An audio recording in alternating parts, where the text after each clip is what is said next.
Monisha. And Shirley from Make It Shine, the Money Podcast. On today's podcast, we're talking about the costs of divorce. It's a big life event, so this is important knowledge to have, no matter where you are in your relationship. Keep listening to learn more. This little light of mine, yeah, I'm gonna make it shine, make it shine, make it shine, make it shine. All right, in previous episodes, we discussed the cost of being single, cost of dating, cost of marriage, and kids, and now an equally important topic, the cost of divorce.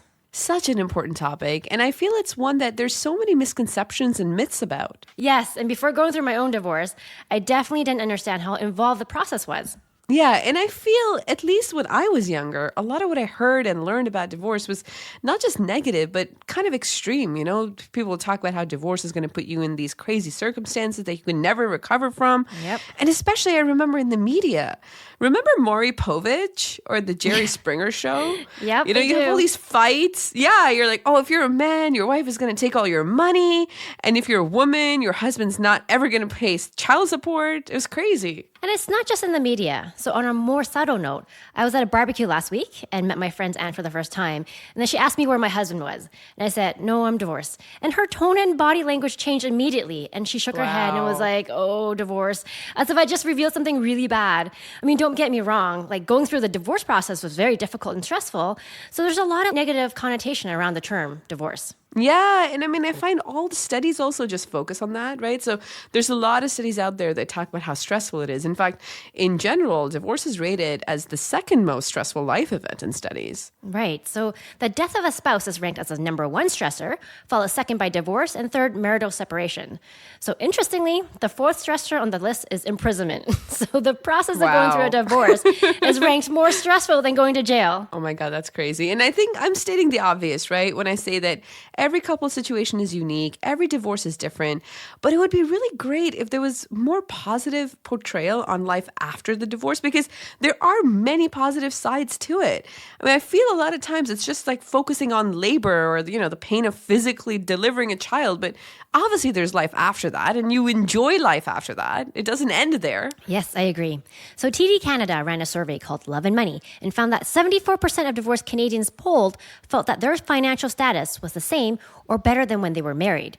And what's even more interesting is that the study was about the perception of financial status and not actual income. So even though they were likely to take home less money overall, they still felt better about it because they have so much more control over their finances. Because now they're the only decision maker. And 54% said it was easier to manage their finances post-divorce. That actually makes so much sense because, I mean, we learned this in our previous podcast, Do You Have a Secret Bank Account?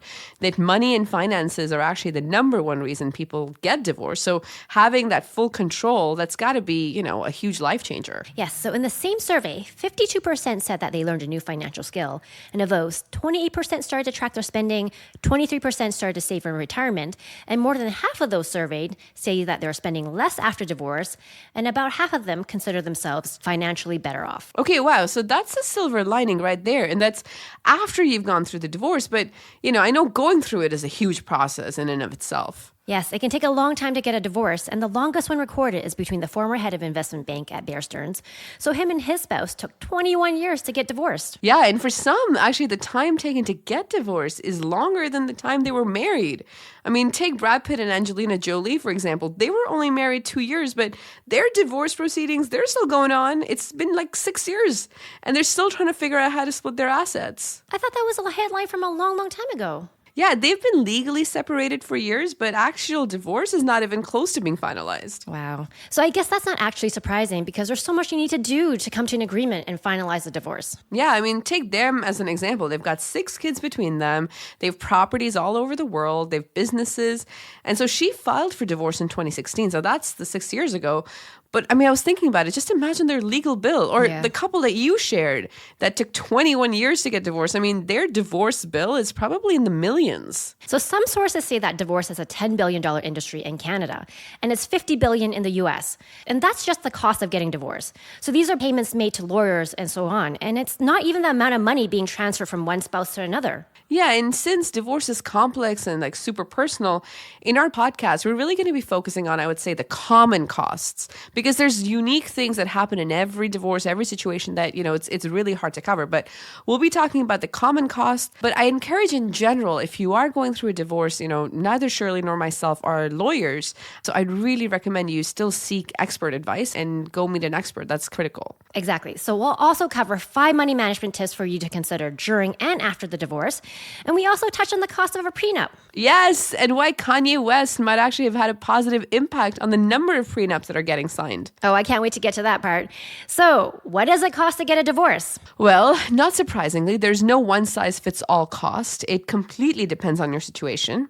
So it can start from anything like a couple of $100s to file the paperwork to $100,000, $200,000 or more. I mean, there's 2 types of divorces if you step back and look at it. So there's uncontested and contested. An uncontested divorce is when both parties come to an agreement. There's no disagreement on how they're going to split their assets, as well as any other matters like custody or spousal support. So this is by far the most cost-effective and efficient way to do it. Yes. So an example of this is, remember one of our friends, she was married for a year. They had no children and had not combined any of their finances, and they rented a condo together. So during their separation, she moved out and he took over the lease, and then they both had their own lawyers review the separation agreement, which they filled out themselves. Yeah, and they split the cost of filing for divorce too. So that was $600 in Ontario, and she paid $2,000 to consult with her lawyer. So her total cost of getting a divorce was $2,300. Yeah.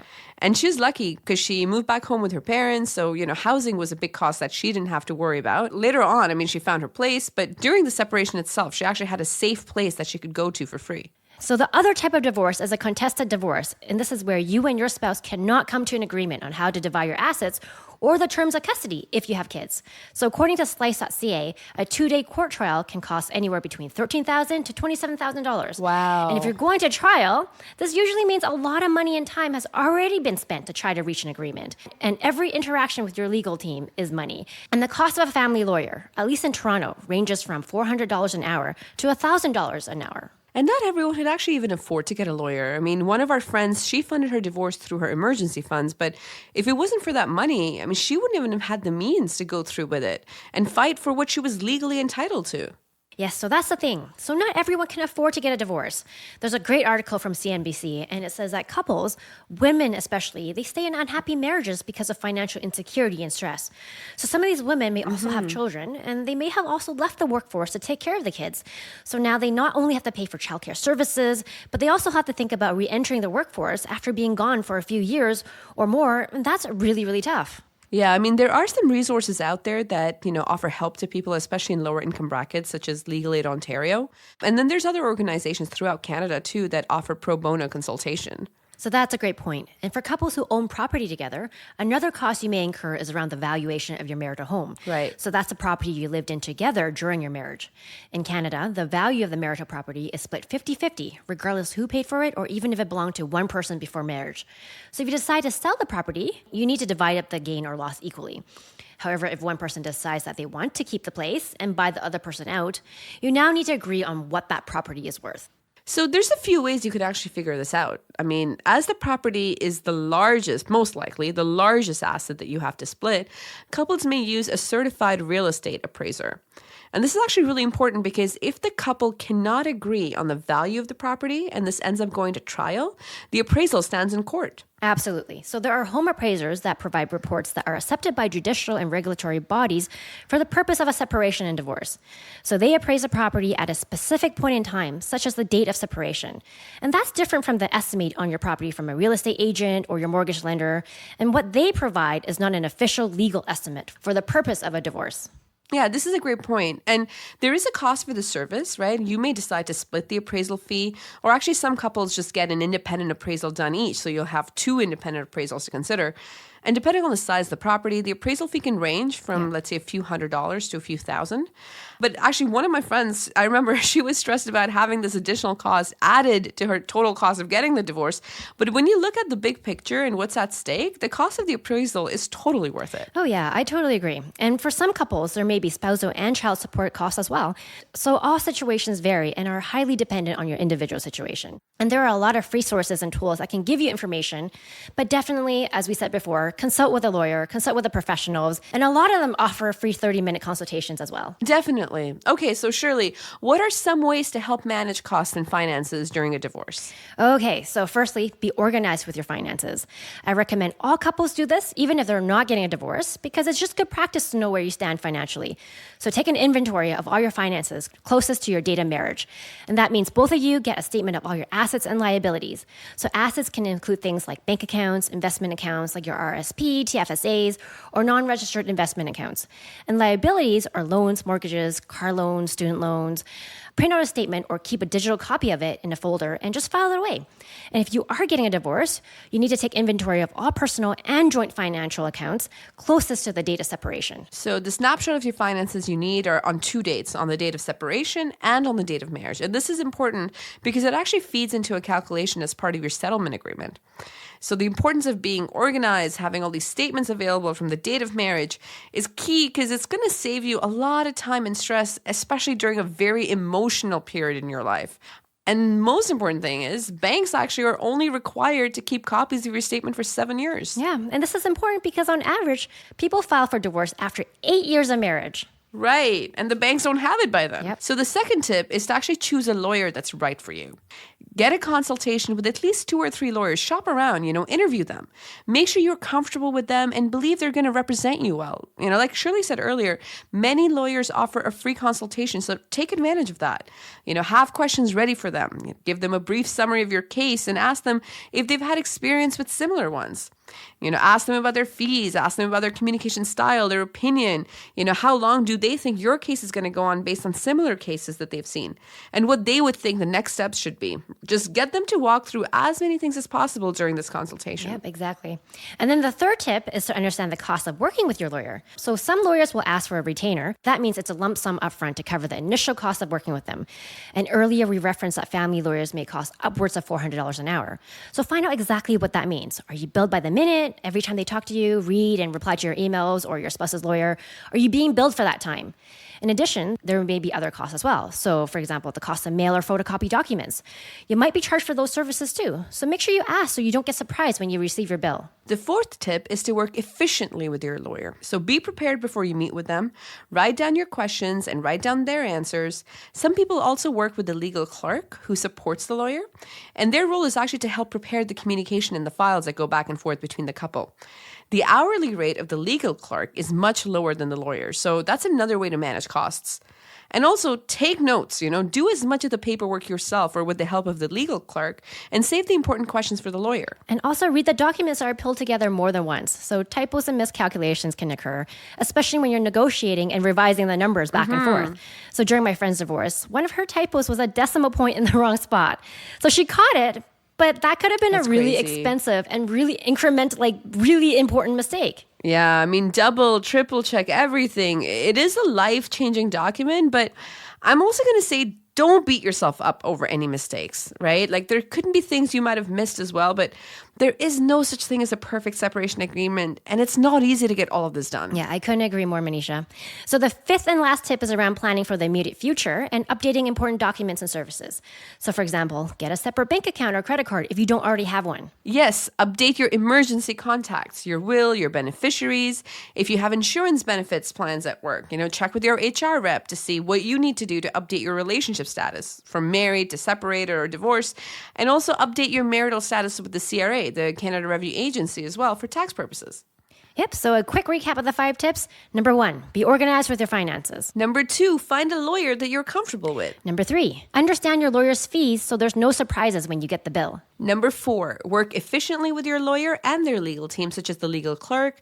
Double check everything and document your questions and the answers that your lawyer provides you. And then number 5, plan for your new life as a single person. Get a separate bank account if you don't already have one. Update your contact information, your will, your marital status with CRA. And if you aren't married yet, but thinking about it, consider getting a prenup. Yes, so a prenuptial agreement is a legal document which outlines both you and your partner's assets and liabilities before marriage, and also what happens to property if and when the marriage ends. So that costs about $500 to $2,000 to set up. Yeah, and there's actually been a 62% increase in the number of prenups that are being signed, which is actually largely driven by millennials. And there's articles that link this to the Kanye West song Gold Digger, right? So he's like, we want prenup, we want prenup. I guess some of that stuck. So the majority of the prenups are also requested by women. And while some of it is because the wage gap is closing, because many women are not the primary income earners, it's also to put down on paper alimony terms ahead of time. And many millennials actually are also inheriting intragenerational wealth. That's wealth from their parents or their grandparents. In fact, this is expected to be the largest intragenerational wealth transfer ever. It's $250 billion in Canada alone. Wow. So a prenup isn't about protecting the assets you have today or before you get married, but even the ones that you might get later. Exactly. I mean, it's not romantic, but it's like car insurance. You wish you never have to use it, but it's there if you need it. And it's still far cheaper than if you were to actually get a full divorce. So we hope you found this information helpful, and please share it with a friend. Let us know if you have any feedback, and please give us a 5-star rating, and don't forget to make it shine. This little light of mine, yeah, I'm gonna make it shine, make it shine, make it shine, make it shine. Any views or opinions represented in this podcast are personal and belong solely to the podcast creators and do not represent those of people, institutions, or organizations that the owner may or may not be associated with in professional or personal capacity unless explicitly stated.